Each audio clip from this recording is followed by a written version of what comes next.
Hello, welcome back to another video. So I'm back with another rapid review, and today we'll be discussing Aespa's second mini album titled Girls. This is a rapid review, so these are my thoughts on the songs after a couple of listens. So let's get straight into it. So the first song and the title track is called Girls. And before saying anything else, I just want to say this. If you've listened to Aespa before, you should already have an idea of how the song will sound. Very noise, experimental, construction heavy. Just wanted to put that out there. But for this song, they really pulled out all the stops. It's like they told the producer to put in every noisy and grinding construction sound imaginable into this song, and they did just that. The only tame parts of the song are the pre-chorus, which I really loved, because the pre-chorus has to sometimes be a little bit tame and as a nice build-up or way to ease us into the chorus, just like with other songs. So Aespa always made music like this, but their previous title tracks were a lot calmer or tamer when compared to Girls. As always, they slayed with their vocals. Their vocal delivery is just always there. And I think their vocals trump the construction noises for me, at least for me. Like, they could be singing behind a garbage disposal and I would still love it. I would still be eating it up. And I know a lot of people won't like this song, but I like it. I do. Aespa's music is really an acquired taste. Just to give a little backstory, I know I'm what is it called? Digressing, but yes, I feel like I should say this, but last year I didn't really pay a lot of attention to them, and I finally took the time to listen to Savage when it came out, and I was like, I kind of don't like this.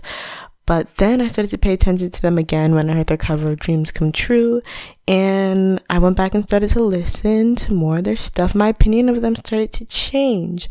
So Aespa and their music are not for everyone, and that's okay. If you like the song, good. If you don't like it, that's good too. But I really like the song. Moving on. The next song is Illusion, which was released. This is a pre-release song, and it absolutely slayed. It slayed. I really liked the way their vocals sound against the instrumental, and the instrumental was really nice, and I feel like it had a nice build up to it. But moving forward a little, one thing that they're always gonna do is slay the bridge. Always. The bridge is seriously the best part of the song. I always look forward to hearing it when I listen to this song. And just overall, this song just sounds so cool. I don't know how to describe it. It kind of has a cool girl aesthetic to it. It's laid back and that's just the vibes I get from the song. And they knew we needed a song like this for the summer. They knew the girls needed it. So thank you, Aespa, for the amazing masterpiece that is Illusion. So next is Lingo. And one thing SM producers are gonna do is have fun with their production.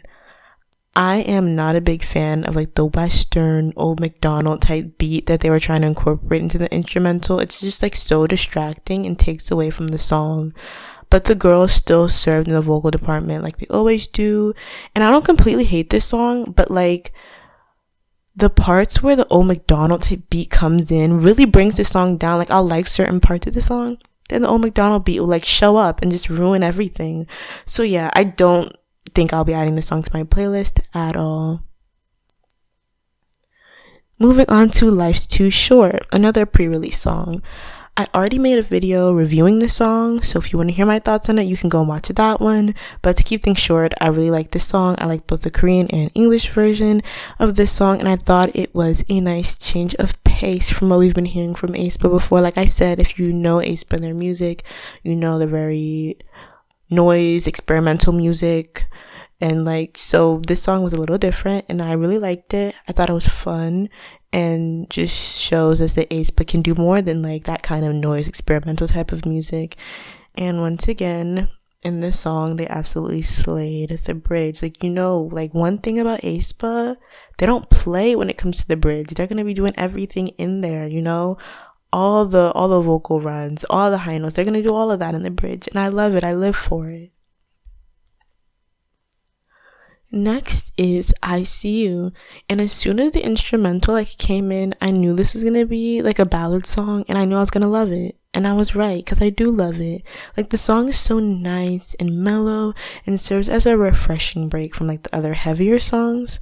And their voices just sound so pretty in this track, and I think it's definitely one of my favorite songs on this album. After I See You, the album starts to include the English version of Life's Too Short, Black Mamba, Forever, and Dreams Come True, which are all songs that we've already heard before because they've been released a long time ago, so I won't really be reviewing them. But to conclude, well, before I conclude, let me just say this. This is just me being nitpicky, but if they knew that they were going to give us a handful of new songs, then why did they release so many of them early? Like, we heard Illusion and Life's Too Short before the album was released, because these were like pre-release songs. So the only new songs we really got from this album were Girls and Lingo. So 2 new pre-release songs, Illusion and Life's Too Short, and 2 new songs after the album came out, which are Girls and Lingo. So I kind of wish they didn't pre-release both Illusion and Life's Too Short, maybe one of them, maybe none of them, because I know the pre-release songs are probably to hype up the album. That's fine, but like, I don't know, I just wish they didn't release both of them, maybe only one of them, or like maybe they added more new songs to the album.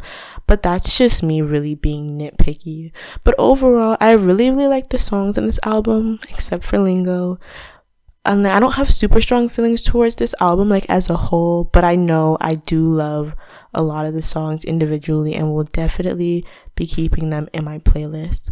So that's it for my Rap Raid review. Hope you all enjoyed it, and that's all from me. I'll see you in the next video. Oh my gosh, I almost forgot, y'all. My tagline. Okay, that's all from me, Resident Mo Army, signing off.